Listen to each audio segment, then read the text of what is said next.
In today's podcast, we are going to talk about if I started my business over tomorrow, the advice I wouldn't follow, and the advice I would continue to follow. This year, this June, July, it's a little wishy washy, will mark 8 years in business. With how much everything has changed, this conversation is very relevant, grappling with how quickly social media is changing, how AI is changing everything. And in business, one of the biggest parts of success is understanding that you have to adapt with the times. And so I feel like this is a very relevant conversation. And I hope that you're able to get something from it. Welcome to the Heart Aligned brand. I'm your host, Leanne, brand strategist, photographer, and mentor with over 5 years experience helping women and queer-owned businesses build brands rooted in their truth. This is a space for thoughtful conversations about building a business that actually supports your life, where strategy meets self-trust and success doesn't require self-abandonment. Take it back to 2018. This is when I officially dove into starting my business. At that time, social media had really taken off, and there were a lot of entrepreneurs who were finding a ton of success on Instagram. And the way that owning my own business I fell into was sort of serendipitous. In 2016, I had decided that I was going to start my business because I was working as an elementary art teacher in Phoenix, Arizona. And if you know anything about teacher salaries, they are abysmal. I was working my teacher job. I had 3 clubs that I was running for a stipend. I also had a part-time paint job where I would go and set up at restaurants and do wine and sip paint classes. And with all of those things, I was still only making under $40,000 a year. To be exact, the year that I left my teaching job, which was year 5, my gross revenue was 37,000. So if that paints a picture for you, you'll understand why I was like, let me start this photography business. I didn't actually officially launch into owning my business until 2018. I won't get into the story of how that came about, but I will link to the origin story of why I finally made that decision to go all in on my business. But in that time leading up to it, it just so happened that I became the lead art teacher for all the art teachers in the district. And one of those new teachers was a photography business owner. Like I said, serendipitous. And so I offered her more one-to-one mentorship on like how to do lesson plans, how to focus on classroom discipline, how to design her classroom for efficiency. And in trade, she talked to me about running a photography business. And so she came from that influence of Instagram and working with coaches and all of the things. And fell into that, which, to be honest with, was a very beneficial thing because I wasn't immersed in that world and I had a lot of blocks on what it looked like to build a business. I didn't know how to get started. I didn't even believe I could own a business. And so, in talking with her, she kind of helped me find this world of online education where they teach you how to do that. And so, in one way, it was really great. On the other hand, I think at that time, social media, specifically Instagram, was sort of petering out on audience growth. There was like that sweet period where the competition wasn't so hard and heavy. And I was kind of like coming in at that like middle where it's kind of coming down. And also, I was coming in as someone who was not using social media at all. At all. I think I posted to my Instagram maybe once a year. So if that gives you any inclination of how I fell into it, you will understand that I was very archaic, like a dinosaur. So coming into that world and not really having any ideas of anything outside of that, my perception of owning a business and starting a business was simpler than it actually is. Because a lot of the online coaches were basically saying, like, create amazing content. Here's how to show up on Instagram, and the rest will follow. But as most of us know, that's just not the case. And I really believed from consuming different content that hitting that 100K mark was very much within the realm and the possibility of the first year of my business. But the reality of that is that I was coming in very, very, very, very fresh. And there are a lot of fundamental blocks that go into building your business that I just didn't have. I'd say like the biggest misconception that I had was that by showing up on social media and posting somewhat regularly, that would kind of bring in the clients. So there is this like adage or this saying where it's like, build the thing and people will come. And this might ruffle some feathers, but I don't believe that's true. Building the business you have to do, but then you also have to tell people so they can come because no one's going to find it unless you're out there talking about it and you're basically marketing yourself. And then two, because we live in a world where we are constantly connected and we are constantly being asked to give our time, our money, and our energy, we have to be very, very, very thoughtful of how we are asking people to engage with us and how we are asking them to spend money with us. And that misconception of if I build it, they will come, or if I put enough work and effort into it, people will see it and they will get it and they will love it, is the biggest downfall and the biggest roadblock so many business owners will face, because the reality is that you as a consumer are very picky about how you spend your money and where you spend your money. And just because you flip into being a business owner doesn't all of a sudden change that consumer behavior. It still remains the same. We just forget that that's the case because we are now looking at it from the lens of being a business owner, and we take it personally. We're like, why aren't more people caring and why don't more people like what I'm doing? So for the first 2 years of my business, I would say the biggest thing that I really struggled with is this idea that I needed to be on social media as the number one way of attracting new business. And I spent a lot of time agonizing over how to show up, how to be consistent, how to look aesthetically pleasing, because that was the era of social media. In a lot of that time and a lot of that reflection, I have come to realize that if you are a small business who is locally based, having a social media presence is very important. Having consistency is very important. Having a very clear brand identity is important, but you do not have to be a content creator in order to build authority. And where that authority is actually going to come from is going to be through one-to-one connections, conversations, relationship building, getting out in your community is very, very important. I wish I would have spent less time agonizing over social media and more time caring less about the algorithm. So, with that said, if I was to start tomorrow, the number one thing that I would spend less time worrying about is my social media. I would treat social media more as an experiment. I would play around with it. I would really focus on getting clear on what it is that I want to communicate and how I want to show up, and let that be the guiding focus. Less about how many followers am I going to get? Am I growing rapidly?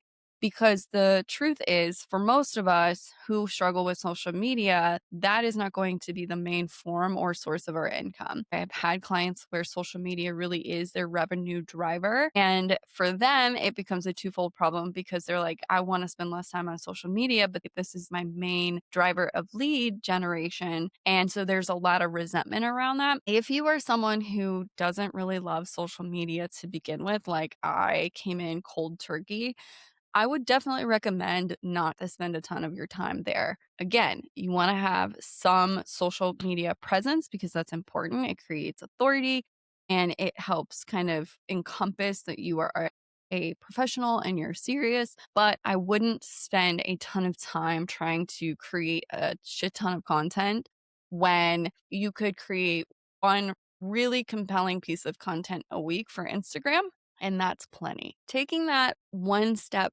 further, if I could have gone back and unhooked one negative belief or one mindset, one block that I was experiencing, it would be this idea that I need to execute perfectly. When we start, we get locked into this idea of that we have to do it perfectly within the model of a lot of these online gurus. And what I have actually found is that the most success and progress comes through putting a plan in place imperfectly, executing on that plan, and then evaluating what worked, changing what needs to be changed, and then doing it again.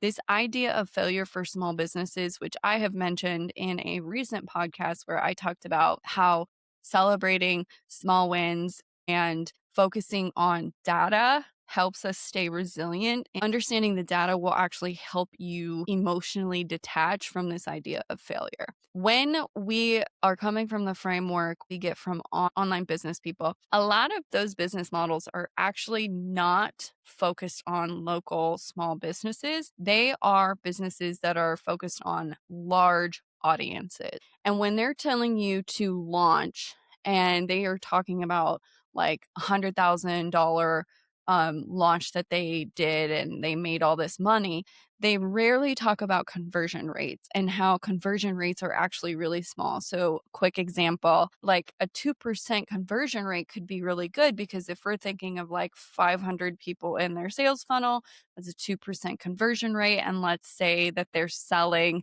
a product that's at $5,000, like that's a great thing. But for those of us who maybe have 68 story views, and I get a 2% conversion rate, that can be very hard to like handle because you're like, I suck. I'm failing. Something's wrong. But then whenever you look at the data, you're like, oh, wait, I'm not failing. I'm not doing it wrong. It's just that my audience size isn't the correct size or this metric. So I would say that I would get more comfortable with the idea of failing and detach. What I think that it cost me in the first couple years of my business is more growth, is more knowledge, even because I was so concerned about not feeling like a failure, not looking like a failure to other people. And in the last 2 years of my business, I have thankfully come into this fuck it phase where I'm like, I'm doing it. I don't know if it's going to work. And the reason why I'm approaching it from that lens and I'm being more transparent about that is because more small business owners need to know that we're all just trying to figure it out and we're all guessing. And anyone who's telling you that they've got all of the answers, they're lying to you because even well established businesses, with let's say 8 years is a decently established business, are still facing the same things that you're facing. So if I were starting tomorrow, I would build the skill and the mindset. The most important parts of having a business is there is a certain level of skill that you have to have in order to be able to sell. And in order to sell that thing, you also have to have the mindset and the belief that what you are doing or what you have to offer is worthy. A year leading up to officially launching into my business, I started going to a bunch of networking groups and I started to build my portfolio. A lot of people, especially in the photography world, have a lot of opinions about offering free shoots. What I did differently is that I was not marketing my business at all. I was really focused on building my expertise, getting comfortable with photographing people, learning the ins and outs of communicating, editing, delivering, working on systems, all of those different things. While I did have a background in photography from college, it's very different to sell that service to someone. And so I had a lot of learning that I had to go through in order to be able to get to that place. You don't want to jump into the water without any sort of those foundational pieces established because you're going to put a ton of pressure on yourself to make money. There's going to be this negative feedback loop where you're going to feel like you're not good enough and you may end up undercharging or negatively impacting your brand down the road. As far as it goes with the mindset aspect, is getting clear on your worth and your value.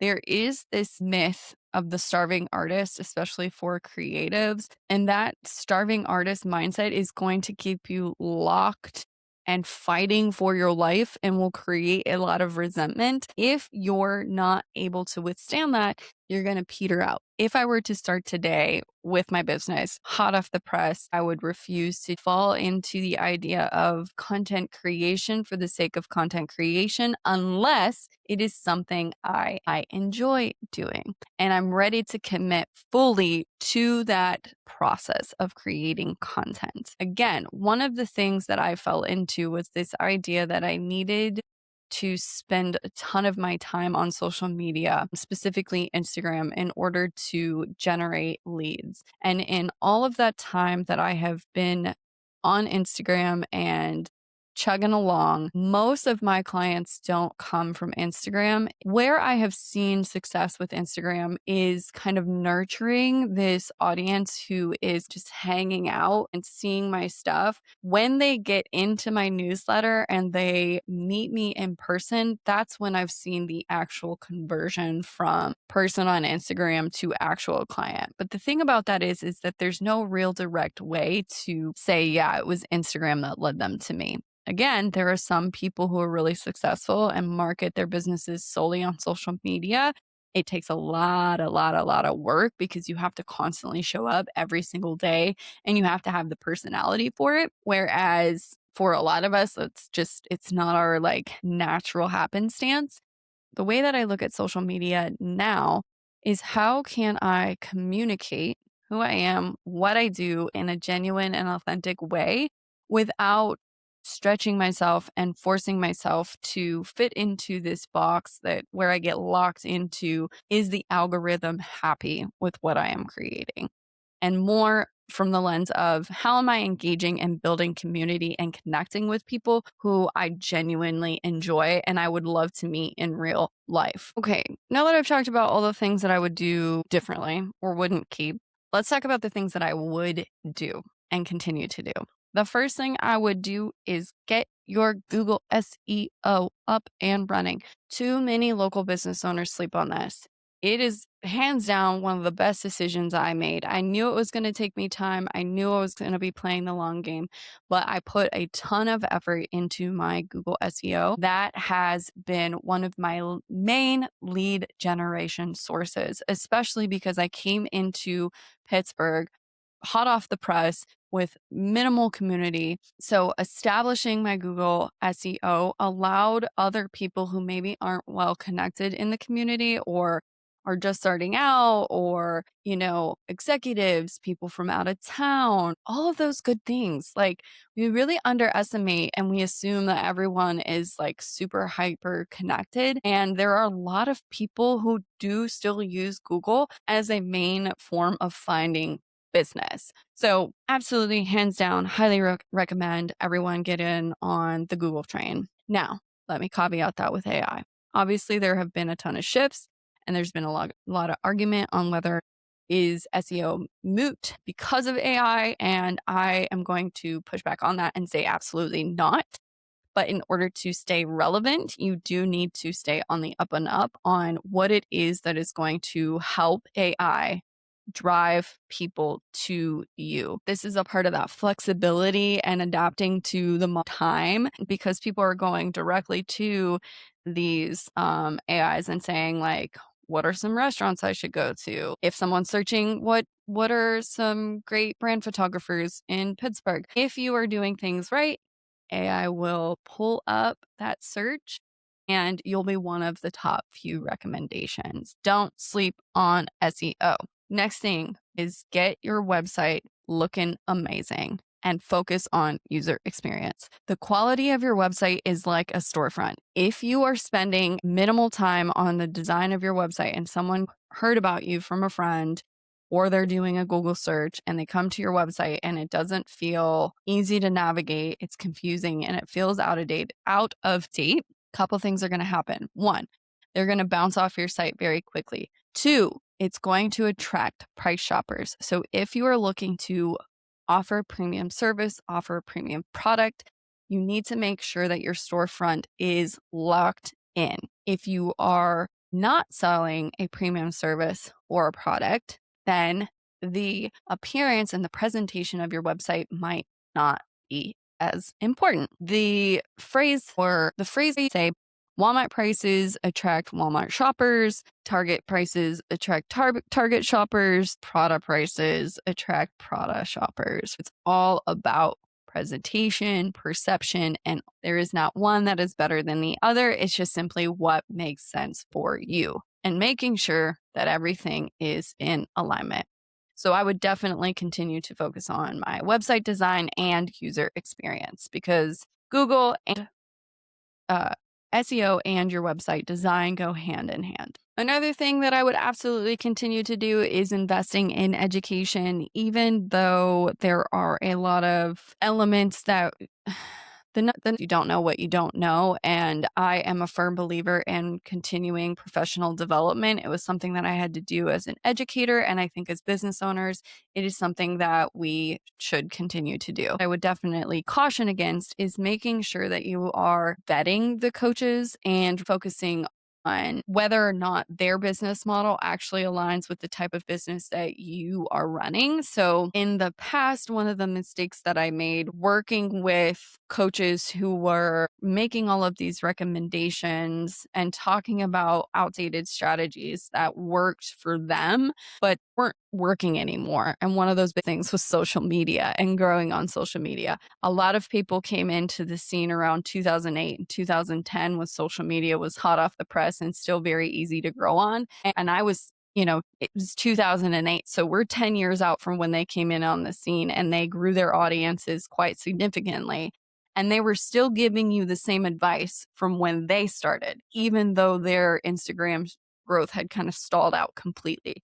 So that is something that I would definitely caution you to kind of pay attention. But the biggest benefit with working with coaches and getting educated is that coaches will help you give you strategies and they will leapfrog your learning so that you're not spending so much time in the weeds of figuring out how to do certain things. The other piece that they really help with is helping you get past limiting beliefs, mindsets that are keeping you from growing your business. And the last thing that I would say about that, the belief that I walked into my business, if you are really interested in building a sustainable, successful business that feels good and is aligned with who you are, you have to operate from a place of integrity. I don't think that that will ever change for me. I hold myself to a very high standard, and the expectation is that I deliver on what I say I'm going to deliver on.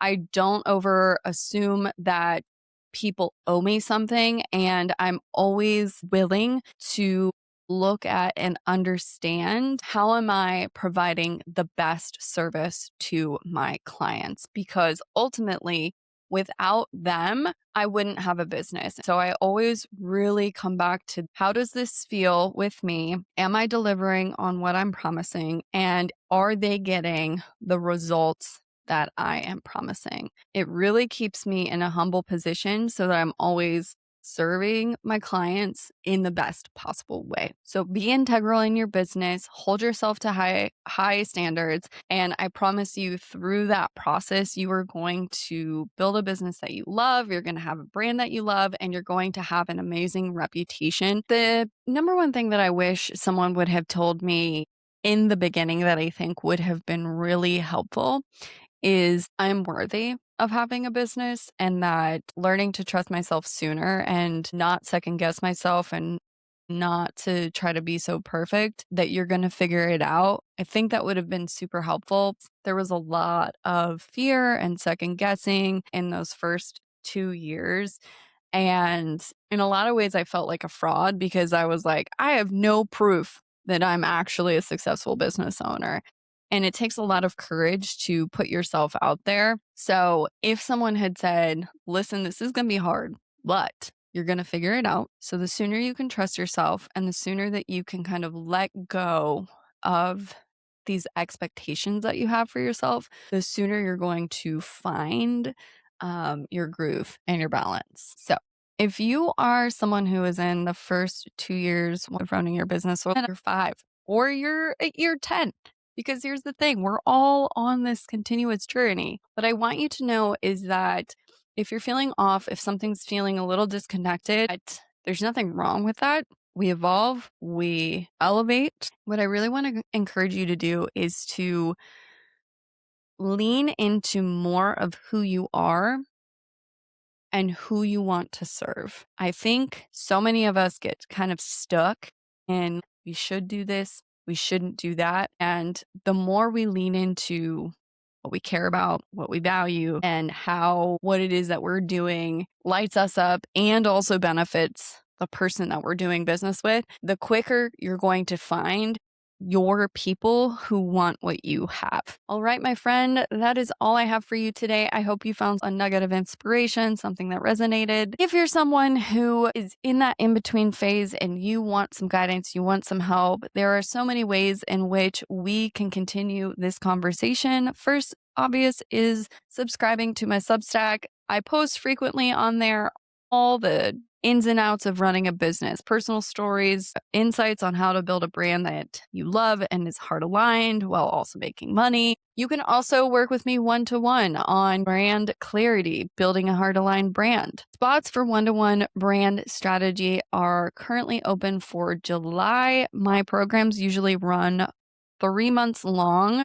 And we get into everything from what is the brand foundation, AKA heart, mission, vision, values, all the way to what is the client journey experience? What's your website design look like? All of the things that connect together so that people get what you do and say, hell yeah, you're the person for me. All right, that's all I got for you today. As always, remember, you got this dang thing.